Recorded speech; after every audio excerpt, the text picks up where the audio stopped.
Love reading number 1. The Fool ang bumubungad sa'yo dito sa iyong love reading. Ibig sabihin, may mali, may mga maling desisyon, may mga maling pangyayari, may mga maling tao, you not feel contented. Basta may something wrong sa iyong love life. May mga bagay daw na pinanghihinayangan. Sabi dito, you feel unsuccessful kahit may love life ka. Sabi dito sa cards, ito kasing cards na to, nagsasabi na hindi ito yung wanted mo. Walang excitement, walang spark, parang ganon. Hindi ka masaya.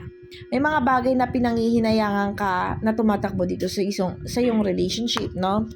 Sinasabi dito, may pagkakaunawaan naman daw at pagbibigayan dun sa relationship ninyo or kung ano yung tumatakbo dun sa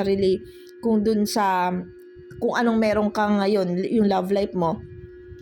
This card showing na you feel unwanted, no? Merong moment dun sa iyong love life na may something na kulang, no?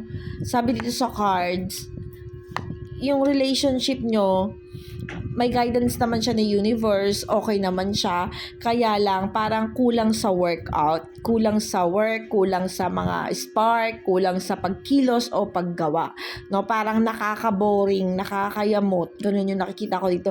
Parang may hinahanap ka kasi, meron kang pagkilos at paggawa kasi ito, may something wrong, may kakulangan na nararamdaman regarding dun sa relationship. Sabi dito, may missed opportunities, no? So, ibig sabihin, nag-iisip, nag-aalangan kung tama bang iwan o layuan. Kumbaga, may pag-aalinlangan kasi nakikita mong okay naman ito eh. Okay naman yung takbo ng relationship mo, success naman.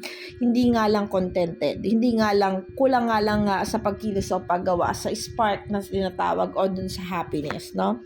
Nakikita ko dito pumapasok yung makamundong gawain kasi nga, hindi mo nakikita na itong partner mo or hindi mo nakikita dun sa bumubuo sa'yo yung kabuuan, hindi ito yung hinahangad mong relationship. Hindi ito yung personalities na gusto mong makasama, hinahangad na maka-join or hindi ito yung hindi dito yung tumatakbo yung relationship na gusto mo, no?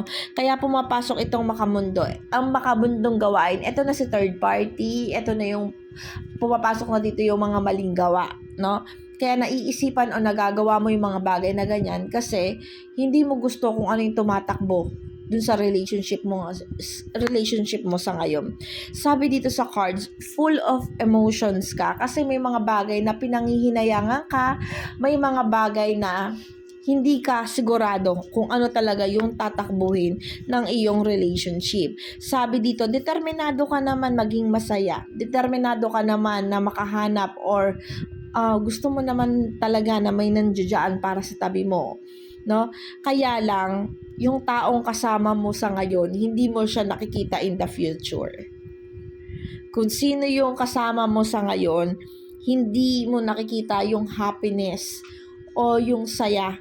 Kahit na nakikita ko dito na may pagkakaunawaan, kulang sa pagkilos at paggawa, kulang sa excitement yung takbo ng relationship ninyo. Sabi dito, kilos paggawa talaga. Actually, nakikita ko dito yung disconnections. Nakikita ko sa dito dahil sa walang pagkilos at paggawa, walang happiness, hindi mo nakukuha, hindi mo na-achieve yung happiness na gusto mong makuha dun sa isang relasyon. Gusto mo magkaroon ng disconnections, no? Guided naman to ni universe. May mga dapat lang talagang matuklasan o malaman. Pero nakikita ko dito sa cards na may igagrab kang opportunity kahit sabihin dito sa cards na wag or hindi. Nakikita ko ang daloy ng card may papasok na new beginning, papasok na love life. Sabi dito, nakikita mo kasi dito ka sasaya. Dito ka magiging masaya, dito ka magiging happy, dito mo feel yung contentment. Puro happiness ito, kaya lang yun nga, may mga bagay, may tao kang dapat sukuan.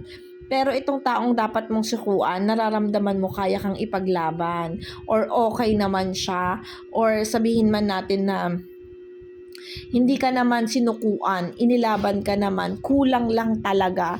Hindi mo lang talaga siya makita in the future na makakasama mo habang buhay. Ang sad.